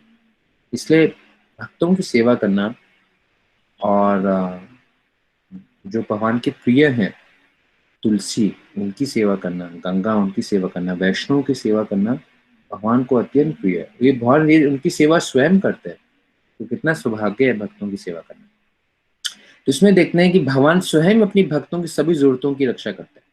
तो इसलिए भक्त लोग जो है वो कभी किसी चीज से वंचित नहीं रहते। यही चीज हमने आपको गीता के 8वें अध्याय के आखिरी श्लोक में भी पढ़वाया था, जिससे साबित होता है कि जो गीता के 6 अध्याय के आखिरी श्लोक में भगवान ने कहा है, योगी नाम अपि सर्वेशम मद गतेन अंतरात्मना श्रद्धावान भजते यो मां स मयि युक्तः, कि सभी में से योगी श्रेष्ठ है, लेकिन सभी योगियों में भक्त श्रेष्ठ है। तो कैसे भक्त श्रेष्ठ है? कि ज्ञानी, कर्मी, त्यागी, जिसको जो जो फल मिलता है भक्त को सिर्फ भक्ति करने से प्राप्त हो जाता है। लेकिन कैसे भक्ति करने से? अनन्य रूप से, हल्के फुल्के से नहीं। ऐसे नहीं कि कभी माला की कभी माला नहीं की, कभी सुबह उठे कभी सुबह नहीं उठे, कभी नियमों का पालन किया कभी नहीं नियमों का पालन किया, कभी जो भगवान की भक्ति के विरुद्ध है या हमें भक्ति में पीछे ले जाते हैं उसमें कभी संलग्न हो गए कभी संलग्न नहीं हो गए। नहीं, दृढ़ता पूर्वक अनन्य रूप से भगवान की भक्ति करना। तो भगवान हर चीज का अपने आप ध्यान रखता है। तो गीता के 8वें अध्याय के आखिरी श्लोक में भगवान इसी को पुष्टि करते हैं, हमने पढ़ा था। तो भगवान कहते हैं जो भी एक कर्मी को मेहनत करने से प्राप्त हो जाता है, एक त्यागी को त्याग करने से प्राप्त हो जाता है, ज्ञानी को ज्ञान प्राप्त करने से प्राप्त हो जाता है, मेरे भक्त को सिर्फ भक्ति करने से प्राप्त हो जाता है। ये गीता के 8वें अध्याय का आखिरी श्लोक है। तो वही चीज भगवान यहाँ पर इस 9वें अध्याय के 22वें श्लोक में कह रहे हैं। लेकिन भगवान कह रहे हैं जो इस तरीके से मेरी पूजा सीधे रूप से नहीं करता है, लेकिन किसी और को सर्वश्रेष्ठ स्थिति में डालकर उनकी पूजा करता है, वो मेरी ही पूजा कर रहा है, लेकिन अविधि पूर्वक काम, गलत तरीके से कर रहा है। So demigod worship is being condemned here. Worshipping anyone else except Krishna is being condemned. Because all are respectful, but all are not worshipable. Only Krishna is worshipable. तो ये गीता के 9वें अध्याय का 23वां श्लोक है. पढ़िए ऋषिका माता. हे कुंती पुत्र, जो लोग अन्य देवताओं के भक्त हैं और उनकी श्रद्धा पूर्वक पूजा करते हैं, वास्तव में वे भी मेरी ही पूजा करते हैं, किंतु वे ये त्रुटिपूर्ण ढंग से करते हैं. त्रुटि का क्या मतलब होता है? त्रुटि का क्या अर्थ होता है? कोई बताना चाहेगा? मिस्टेक. गलती. भगवान कह रहे हैं उसकी पूजा में गलती है, और क्योंकि भगवान ऐसा कह रहे हैं तो उसीलिए मैं इस बात को दोबारा दोहरा रहा हूं. भगवान यहाँ पर कह रहे हैं कि अगर हम किसी और की पूजा करते हैं, किसी की और भी, किसी और को भगवान की स्थिति में रखकर उनकी पूजा करते हैं, भगवान कह रहे हैं वो मेरी ही पूजा कर रहे हैं, क्योंकि हर चीज मैं ही देने वाला हूं. लेकिन वो कैसे कर रहे हैं? अविधि पूर्वकम, टूटीपूर्ण तरीके से कर रहे हैं. जैसे मैंने आपको बताया था, ना कैसे नहीं पकड़ रहे हैं, ऐसे पकड़. तो इसलिए जब हम किसी और अन्य व्यक्ति की पूजा करते हैं तो उसमें हमारी पूजा में त्रुटि है, चाहे पूरी दुनिया क्यों ना करे, लेकिन क्योंकि गीता कह रही है, भगवान कह रहे हैं, तो हम किसी और को नहीं करते, किसी और की उपासना नहीं, सिर्फ भगवान की करते हैं. तो ये अन्य देवता भक्ता यजंती श्रद्धान्विता तापि माम एव कौन्तेय यजंती अविधि पूर्वक. तो अविधि तरीके से करते. तो यहाँ भगवान ठोस से कह रहे हैं कि only worship me because I give everything. मैं ही सभी कारणों का कारण हूँ, सब कुछ मुझसे ही निकलता है, हर किसी के अंदर हर शक्ति देने वाला मैं ही हूँ. तो आप सीधे रूप से मेरी उपासना क्यों नहीं करते? ये भगवान यहाँ पर कह रहे हैं. और भगवान कहते हैं जो इस सिद्धि को नहीं जानते उनका पतन हो जाता है. जो मेरे इस दिव्य सिद्धि को नहीं मानते हैं, one who does not believe everything comes from me, I give everything, they will fall down. कैसे? ये 24वें श्लोक में भगवान कहते हैं. पढ़िए शीता माता. मैं ही समस्त यज्ञों का एकमात्र भोक्ता तथा स्वामी हूँ. अतः जो लोग मेरे वास्तविक दिव्य स्वभाव को नहीं पहचान पाते, वे नीचे गिर जाते हैं. हाँ, तो भगवान कहते हैं कि कोई और की हम उपासना करेंगे तो हमेशा संसार में बार बार गिरेंगे. और भगवान बताएंगे, जैसे कुछ लोग कहते हैं यथो मत तथो पथ, जैसा आपका मत है वैसा आप पथ स्वीकार कीजिए. सुना आप लोगों ने ये वाक्य सुना है, यथो मत तथो पथ. कुछ लोग कहते हैं जो आपको अच्छा लगे वो करें. आपको साईं बाबा अच्छे लगते हैं तो आप साईं बाबा की उपासना करें. आपको अमिताभ बच्चन अच्छा लगते हैं तो अमिताभ बच्चन के फैन बन जाइए. आपको गोविंदा अच्छा लगते हैं तो गोविंदा के फैन बन जाइए. अगर आपको कार्तिकेय अच्छे लगते हैं तो उनकी उपासना कीजिए. गणेश की तो गणेश की, सूर्य की तो सूर्य की, नहीं तो पीपल या बरकत के वृक्ष की तो उनकी कीजिए. लेकिन भगवान कहते हैं अगर कोई मुझे छोड़ के उपासना करेगा तो हमेशा संसार में बार बार गिरेगा. तो सब रास्ते भगवान की तरफ नहीं जाते. हालांकि भगवान ही सब कुछ देने वाले हैं, लेकिन अगर भगवान को डायरेक्ट वर्शिप नहीं करते तो अविधि पूर्वक उसमें त्रुटि है. और अगले श्लोक में भगवान बताएंगे जो देवताओं की पूजा करते हैं वो संसार से छूटते नहीं है, देवता के पास जाते हैं. जो पितरों की पूजा करते हैं वो भी संसार से निवृत्त नहीं होते, पितरों के पास जाते हैं. जो भूतों की पूजा करते हैं वो तो निश्चित रूप से निवृत्त नहीं होते, भूतों के पास जाते हैं. लेकिन जो मेरी ही पूजा करते हैं वो ही संसार से तर जाते हैं और मुझे प्राप्त करते हैं. यान्ति देवता देवान पितृयन्ति पितृवता भूतानि यन्ति भूतेजे यान्ति मध्यजिनो अपि मां. 25वां श्लोक पढ़िए ऋषिका माता. जो देवताओं की पूजा करते हैं वे देवताओं के बीच जन्म लेंगे. जो पितरों को पूजते हैं वे पितरों के पास जाते हैं. जो भूत प्रेतों की उपासना करते हैं वे उन्हीं के बीच जन्म लेते हैं. और जो मेरी पूजा करते हैं वे मेरे साथ निवास करते हैं. हाँ, तो हमें सबको आदर देना है. देवताओं को भी आदर देना है, पितरों को भी आदर देना है, सभी जीवों को आदर देना है. लेकिन हमारे ईश देव ये नहीं होने चाहिए, हमारे ईश देव सिर्फ भगवान होने चाहिए। इसलिए भगवान कह रहे हैं ये ज्ञान बहुत गुह्यम है, इसलिए हर कोई इसको नहीं जानता है, लेकिन जो गीता को सही रूप से समझता है वही जीवन के असली सत्य को जान पाता है। तो हम देख सकते हैं we are so much indebted to Srila Prabhupada, so much we owe so much to him.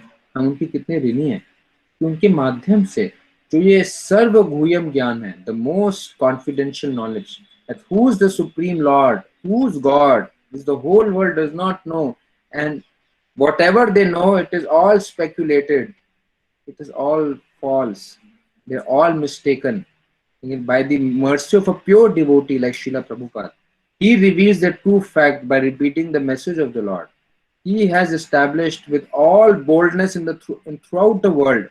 देखिए शिला प्रभुपाद इतने exalted आचार्य थे कि ऐसे स्थान पर जहां पर लोगों को कोई आभास ही नहीं है भगवत गीता का, श्री कृष्ण का, लेकिन गीता के इस प्रमाणिक सत्य को उन्होंने ऐसे स्थान पर जाकर स्थापित किया और उनकी शुद्धता से पूरे विश्व भर के लोग इस सिद्धांत को उनके प्रचार से इसको स्वीकार कर पाए और भगवान की भक्ति कर पाए।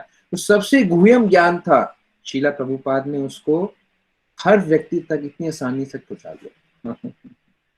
तो जो लोगों को उनका कोई स्कोप भी नहीं है जानना that who is the supreme personality, तो शीला प्रभुपाद जी उनके शुद्ध भक्त की कृपा से भगवद गीता के इस संदेश को हम इतनी आसानी से समझ पा रहे हैं। अब इसी बात की पुष्टि भगवान बाकी श्लोकों में कहेंगे। 26वें श्लोक से लेकर 34वें श्लोक तक भगवान कहेंगे इसलिए become my devotee, become my devotee, become my devotee. How to become his devotee ये भगवान कहते हैं सबसे पहले 26वें श्लोक में, और यही श्लोक इशिका माता जी ने दोहराया था। इशिका माता जी श्री गुड़िया ने दोहराया था जो कि 6 साल की है। पत्रम पुष्पम फलम तोयम यो में भक्ति प्रचिति तत् अहम उपारतम अश्नामी प्रिया तत्मना। तो भक्ति का सबसे एक बहुत ही महत्वपूर्ण अंग क्या है, ये है 26वां श्लोक। पढ़िए इशिका माता जी। यदि कोई प्रेम तथा भक्ति के साथ मुझे पत्र, पुष्प, फल या जल प्रदान करता है तो मैं उसे स्वीकार करता हूँ। हाँ, अब भगवान इन आखिरी के 9 श्लोकों में बताएंगे कि मेरी भक्ति कीजिए। और भक्ति शुरुआत कैसे होती है, भगवान को भोजन अर्पित करने से और उस भोजन को खाने से। तो पहली भक्ति की चीज क्या है कि हम सिर्फ भगवान को अर्पित चीज ही खाएं। और भगवान को क्या अर्पित कर सकते हैं, भगवान कह रहे हैं 4 चीजें, पत्रम पुष्पम फलम तोयम। भगवान कहते हैं जो भक्ति से मुझे अर्पित करता है 4 चीजें, पत्रम पत्र, पुष्प फूल, पत्रम पुष्पम फलम फल, तोयम, तोयम का मतलब होता है जल। भगवान कहते हैं आप ये 4 चीजें मुझे भक्ति से अगर आप अर्पित करें तो मैं खाता हूं, आई ईट। तो एक बार शीला प्रभुपाद जी ने, मैंने शायद आपको बताया था, शीला प्रभुपाद से किसी डिसाइपल ने पूछा था कि Prabhupada how do we know Krishna eats. हम जब थाली भगवान के सामने रखते हैं तो जैसे हम थाली रखते हैं और 10 मिनट उठाते हैं थाली तो वैसे ही रहती है, तो कैसे पता चला कि भगवान खाते हैं? क्यों? हमारा एक्सपीरियंस क्या है, हमारा एक्सपीरियंस है जब किसी को खाने पे देते हैं तो अगर वो 3 रोटी दी है और 2 रोटी खाता है तो 2 खत्म हो जाएगी, 1 रह जाएगी। तो अगर भगवान को कुछ दिया तो खाने का मतलब उसमें खत्म हो जाना चाहिए ना। तो आत्मवत मान्यते जगत, जो मेरे एक्सपीरियंस है वो भगवान के ऊपर भी लागू कर देता हूँ। लेकिन भगवान ऐसे नहीं खाते जैसे हम खाते हैं। जरूरी तो नहीं है कि भगवान भी वैसे खाएं जैसे हम खाएं। लेकिन यहाँ क्या कह रहे हैं, भगवान कह रहे हैं यही एक श्लोक है गीता का जिसमें भक्ति 2 बार आई है। भगवान कह रहे हैं मैं तभी खाता हूं जब भक्ति से अर्पित किया गया है। तो भगवान वास्तविक रूप में भगवान इस संसार में सबका भोजन देने वाले हैं, तो क्या वो हमसे भोजन लेंगे? भगवान सबको हर जरूरत पूरी करने वाले हैं, तो क्या हमसे उम्मीद करेंगे कि हम जो है उनकी भोजन की व्यवस्था पूरी करें? विवेक जी की रिक्वेस्ट है वो म्यूट कर लें। विवेक अरोड़ा की रिक्वेस्ट है कि वो अपने आप को म्यूट कर लें।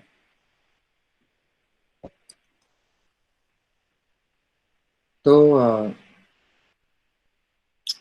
एक यही श्लोक है गीता में, इसमें भगवान भक्ति शब्द 2 बारी आया है। तो भगवान कहते हैं मैं भक्ति ग्रहण करता हूँ भगवान को ये पत्ते पुष्प, और आप देखेंगे भगवान इसमें क्या करें, पत्रम, पत्र मतलब सिंगुलर है, प्लूरल नहीं है भगवान कहते हैं मैं एक पत्ता ही खा लूंगा, एक पुष्प, एक फ्लावर ही ले लूंगा, पत्रम पुष्पम, सब सिंगुलर में है, प्लूरल में भी नहीं है कि मैं बहुत सारे पत्ते चाहिए बहुत सारे फल चाहिए, बहुत सारे फूल चाहिए, नहीं, एक ही पत्ता दे दीजिए, एक ही फल दे दीजिए, एक ही फूल दे दीजिए, लेकिन क्या दीजिए, भक्ति के साथ, प्रेम के साथ, मुझे संतुष्ट करने की भावना के साथ। वो भगवान भक्ति खाते हैं हमारी, तो जो उस खाने में भक्ति है वो ग्रहण कर लेते हैं। भगवान फल फूल ये सब थोड़ा ग्रहण करते हैं तो भगवान तो दिव्य है ये तो पदार्थ है, भौतिक पदार्थ है, तो भगवान इसको थोड़ा ग्रहण करते हैं। भगवान तो सच्चित आनंद है, भगवान तो हमारी भक्ति चाहते हैं। लेकिन भक्ति क्या है कि हम भगवान को भोग लगाएं, भगवान की प्रसन्नता के, जो भगवान को पसंद है वो खिलाएं और सिर्फ वो ही ग्रहण करें, ये भक्ति है। तो मेरी आप सबसे प्रार्थना है कि आप ये नियम बनाइए। क्या नियम बनाइए? कि हम भगवान को अर्पित ही चीज खाएंगे। जैसे हमारे भक्त है, उनका नियम क्या है कि जो भगवान को भोग लगेगा वो ही खाएंगे, भगवान को भोग नहीं लगा तो नहीं खाएंगे। तो जो भी आप घर में लेके आए, चाहे नमकीन लेके आए, चाहे मिठाई लेके आए, चाहे आप कुछ भी बनाएं, सबसे पहले भगवान को भोग लगाएं। भगवान को भोग लगाना मुश्किल नहीं है।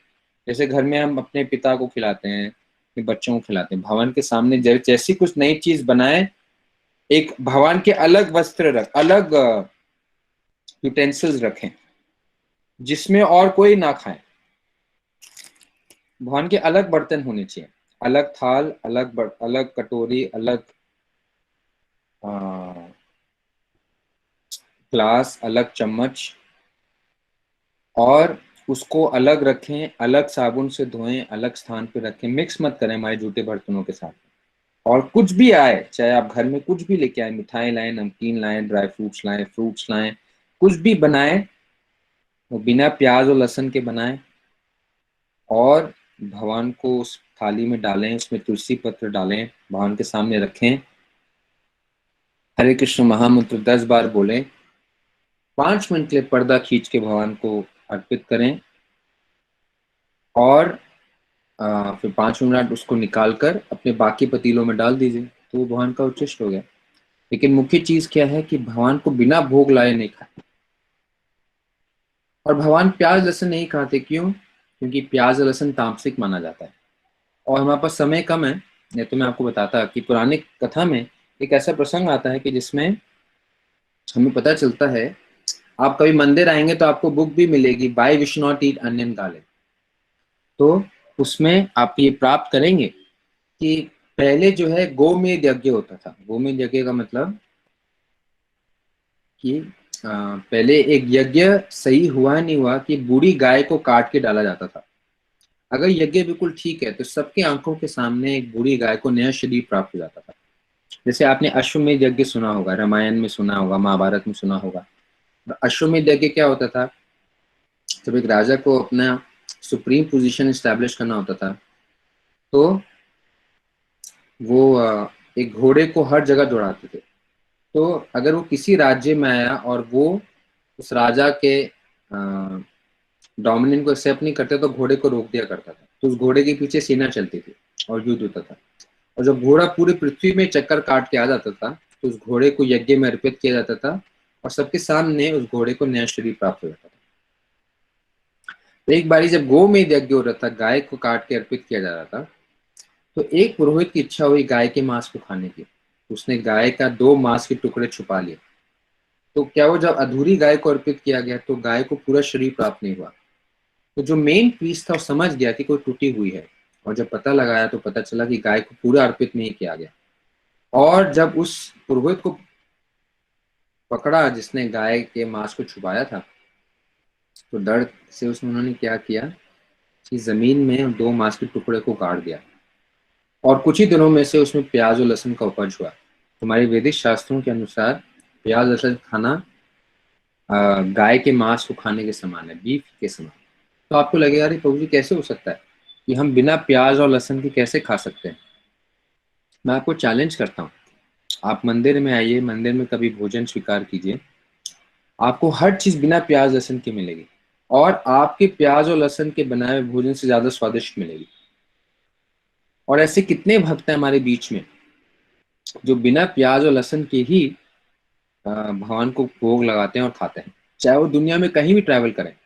सोचिए, जो फोर्ड कंपनी के मालिक हैं अल्फ्रेड फोर्ड, वो दुनिया के सबसे अमीर व्यक्तियों में से हैं, लेकिन वो कहीं भी ट्रैवल करते हैं, ऑल ओवर द वर्ल्ड उनके बिजनेस है, वो कहीं भी ट्रैवल करते हैं, कुछ भी खाते हैं बिना प्याज लहसुन के बनाते हैं, भगवान को भोग लगाते हैं और फिर ग्रहण करते हैं।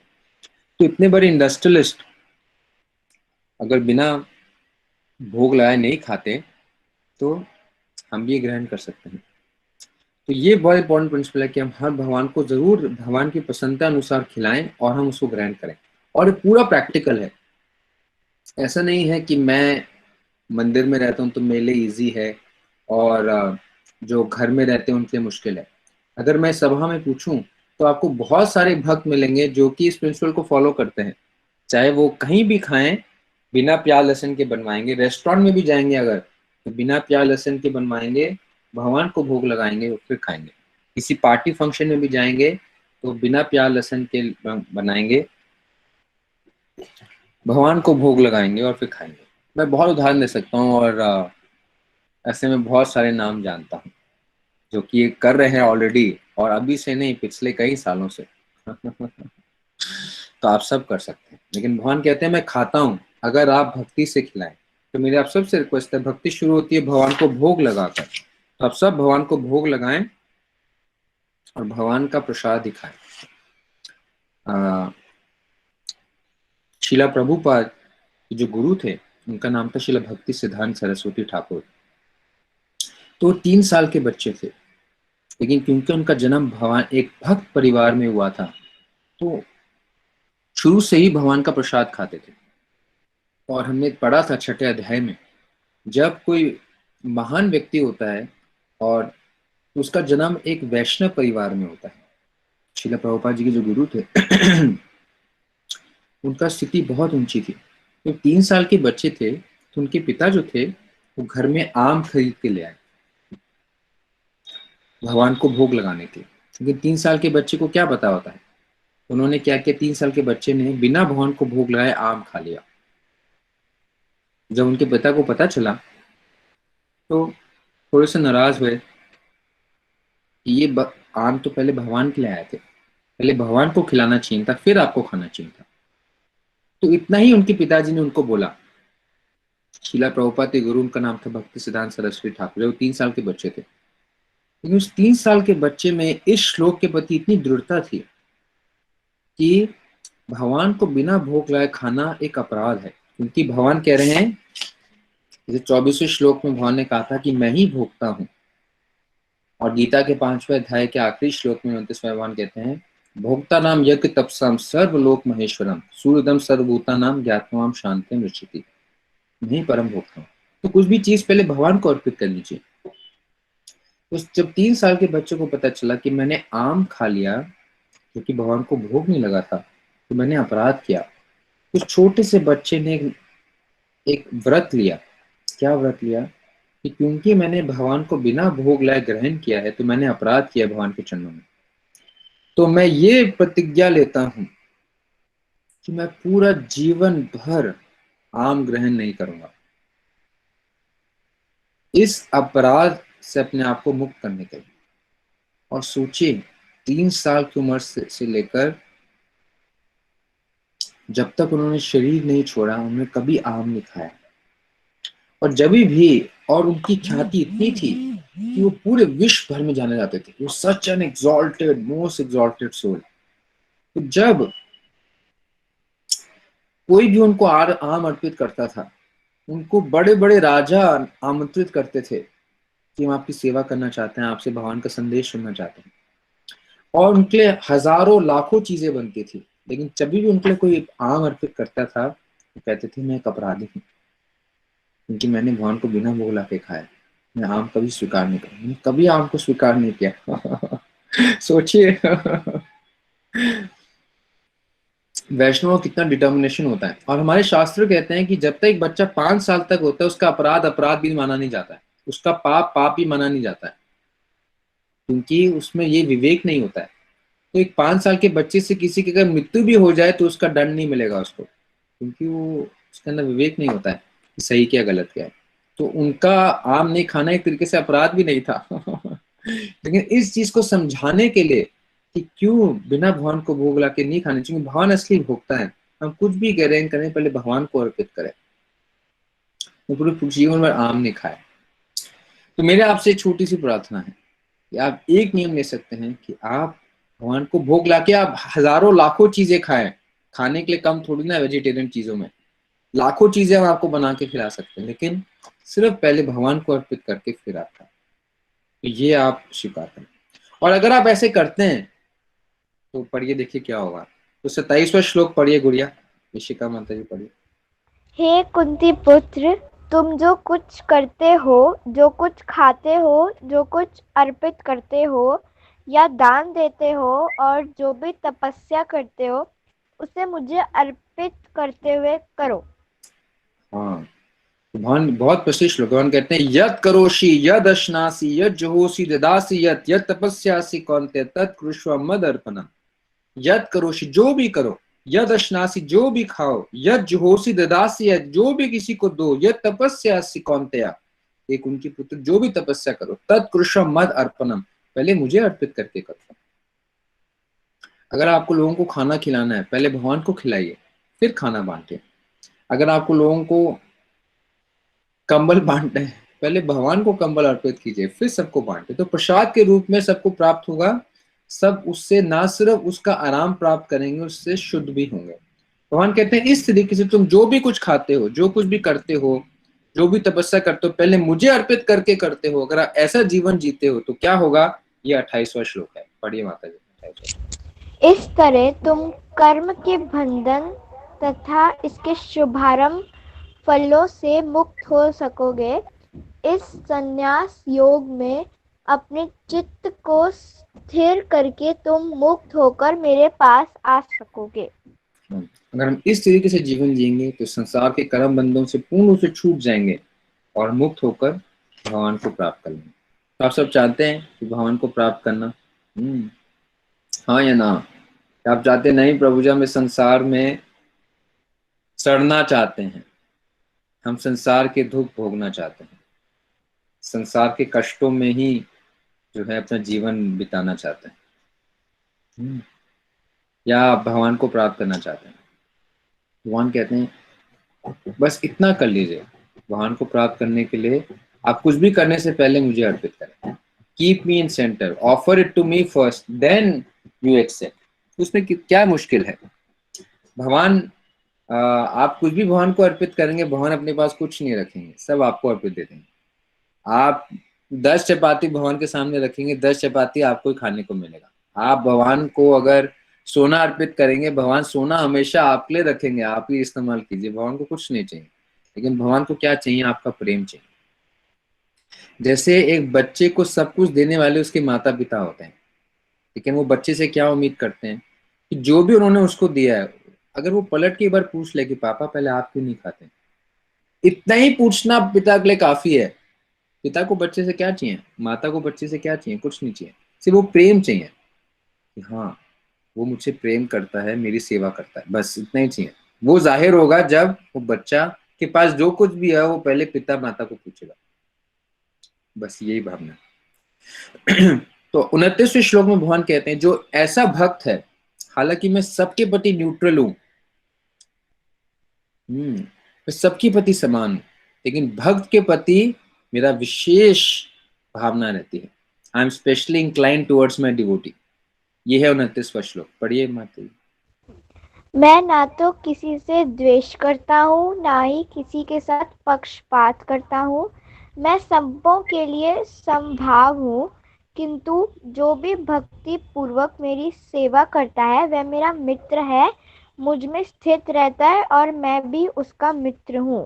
भगवान कहते हैं समोहम सर्वभूतेषु नामे द्वेष्यस्ति ना प्रिया। मैं सबके प्रति समान हूँ, मैं किससे द्वेष नहीं करता हूँ, ना मुझे कोई प्रिय है, लेकिन जो मेरा भक्त है वो मुझे मेरा मित्र है और मैं उसका मित्र हूँ। तो भगवान अपने भक्त के प्रति जो है वो पार्शल है। तो अगर सोचिए जो सभी कारणों के कारण है, सर्वशक्तिमान है, अगर हमें उनका पार्शियलिटी मिल जाए, या उनका पार्शियलिटी नहीं, उनका हमें स्नेह मिल जाए, अफेक्शन मिल जाए, तो और क्या चाहिए।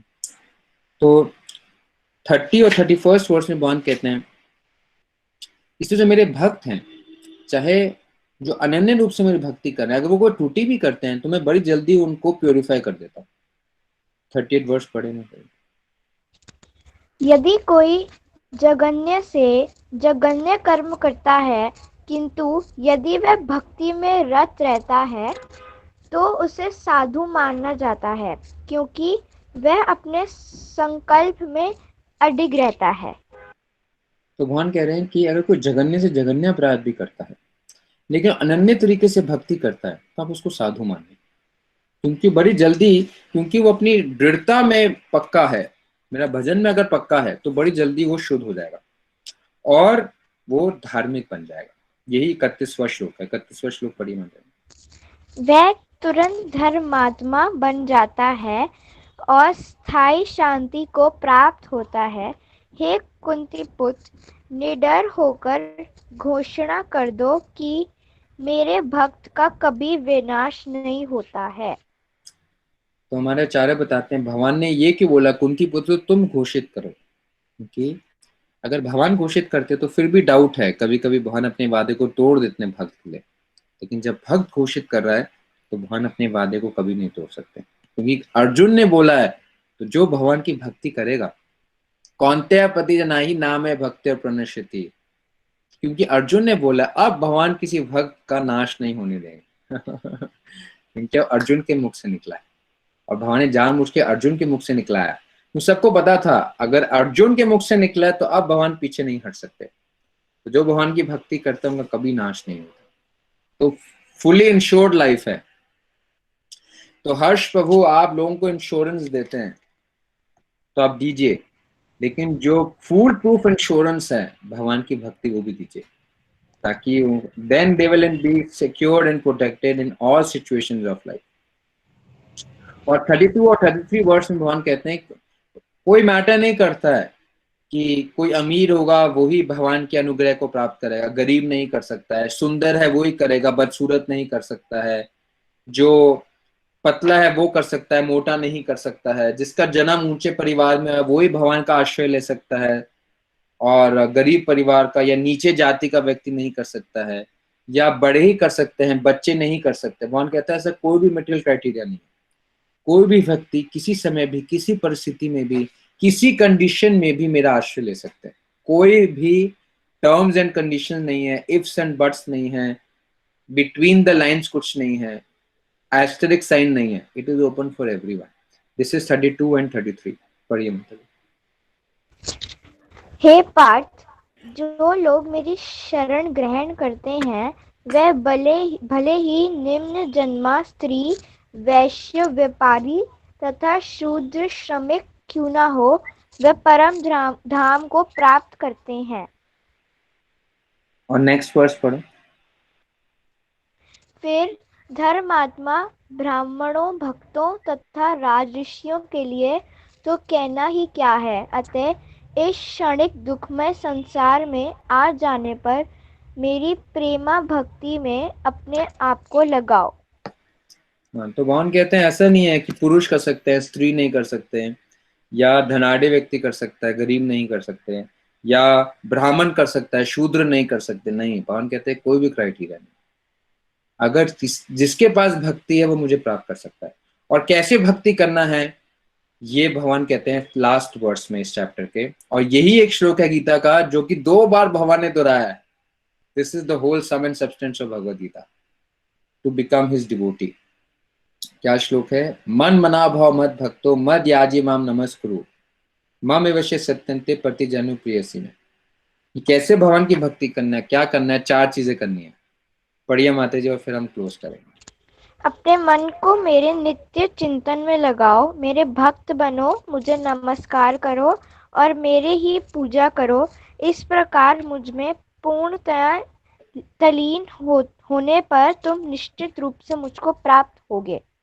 हाँ, तो भगवान कह रहे मुझ में तल्लीन हो जाओ, अपने मन को मुझ में लगाओ, मुझे नमस्कार करो, मुझे प्रणाम करो, मेरी पूजा करो, मुझसे प्रेम करो, और इस तरीके से मुझ में तल्लीन होकर आप मुझे प्राप्त कर लोगे। तो उसके साथ हम आज की चर्चा को विराम देते हैं। आप सब भक्तों का बहुत बहुत धन्यवाद। हरे Krishna. Thank you so much. Like to thank all the devotees who have assembled, Alka Mataji, Aman Prabhu, Anita ji, Hasi ji, and all the devotees, Aten ji, Bhavita ji, everyone, thank you so much for your kind participation. Yes, anyone has any questions? We'll take one or two questions, then we'll close. Yes, Renu Mataji बोल। प्रभु जी मुझे एक चीज पूछनी थी। अभी जैसे इन्होंने श्लोक में आया निम्न जन्मा और स्त्री, पुरुष का तो उन्होंने वर्णन नहीं किया, निम्न जन्मा के साथ स्त्री आई, तो क्या मतलब वाई ही मेंशन स्पेशली स्त्री, क्यों उन्होंने स्त्री को मेंशन किया? क्या वो उसको कम आंकते हैं, कम मानते हैं भगवान? Thank you for this question. तो क्योंकि लोक प्रथा क्या है, लोगों को लगता है कि man is more competent, women is incompetent, या फिर शूद्र इज इनकम्पिटेंट एंड ब्राह्मण इज मोर कॉम्पिटेंट। भगवान कहते हैं नहीं, whomever you feel competent, incompetent, everyone can take my shelter. So irrespective of being man, woman, brahmana, shudra, rich, poor, beautiful, ugly, everyone take my shelter, can take my shelter. So for Krishna there is no man, woman, this is all body.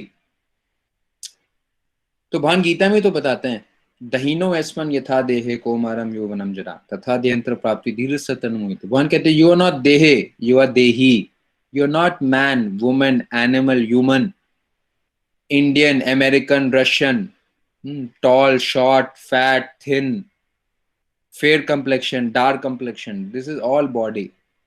You are my part and parcel. You are dehi, not dehe, you are not body. So जो भी material classifications हैं कि he is strong, he is weak, he is more capable, he is incapable, भगवान कहते हैं कोई भी criteria मेरी भक्ति में नहीं लगती है। Anyone who wants to take my shelter, he can take my shelter. There is no classification of man, woman, rich, poor, aged, young. और आप देखेंगे भागवतम में, इसके बाद जो नेक्स्ट है भागवतम ऐसे सारे एग्जाम्पल्स हैं जिसमें जो लोग मेटीरियली इनकम्पिटेंट माने जाते हैं वो भगवान की भक्ति में बहुत ऊंचे हैं। मैं आप लोगों से पूछता हूँ, लोगों को लगता है बच्चे भगवान के भक्त कैसे बन सकते हैं? जब तक कोई मैच्योर नहीं होगा भगवान की भक्ति कैसे कर सकते हैं? बताइए भागवतम में ऐसा कौन सा प्रसंग है जिसमें भगवान का एक बच्चा भगवान का अनन्य भक्त था? उदाहरण दीजिए। प्रहलाद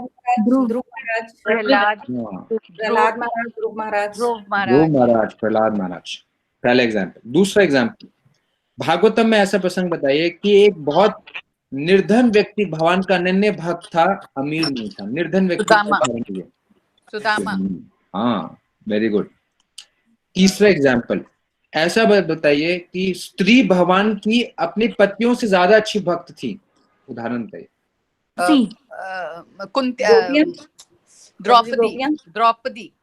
द्रौपदी के पति भी भक्त थे। तुलसी। राधा जी, प्रभु जी राधा तो भगवान की पत्नी है। गोपियां तो गोपियों के गोपी तो भक्त थे। मैं कह रहा हूँ पति भक्त नहीं थे, पत्नी थी। ऐसी कौन थी वो? जब मैं ये कहना चाहता हूँ जालंधर की वाइफ नहीं, उन लोग हिरण्यकश्यप की प्रभु जी कयादू नहीं, क्यादू भक्त नहीं। जब उन लोग जंगल में थे और भगवान को और सब गोप बालों को भूख लगी, तब उन लोगों ने बोला कि पास में ही ब्राह्मण लोग हैं, आप उनसे लेकर के आओ। तो ब्राह्मणों ने मना कर दिया, पर पत्नियां लेकर के गई थी भोजन। बिल्कुल सही, बिल्कुल सही। ब्राह्मण पत्नियां। कालिया जो है वो सरप था, लेकिन कालिया की पत्नी भगवान की भक्त थी।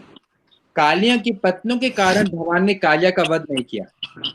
भगवान ने सभी असुरों का वध किया, पूतना का वध किया, तृणासुर का वध किया, अगासुर का वध किया, लेकिन कालिया का वध नहीं किया। क्यों? क्योंकि जब वध करने जा रहे थे तो कालिया की पत्नी आ गई।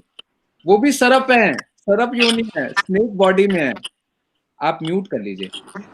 श्री माता जी, सरिता माता जी, म्यूट कर लीजिए। तो कालिया स्नेक बॉडी में है। तो कालिया ने भगवान से प्रताड़ित हुए, लेकिन कालिया की पत्नियों की प्रार्थनाओं के कारण कालिया बच गया। कालिया का वध नहीं हुआ। कालिया की पत्नियां। फिर भागवतम उदाहरण देता हूं। देवताओं से ज्यादा श्रेष्ठ एक असुर भक्त था। कौन उदाहरण है बताइए? वृत्तासुर।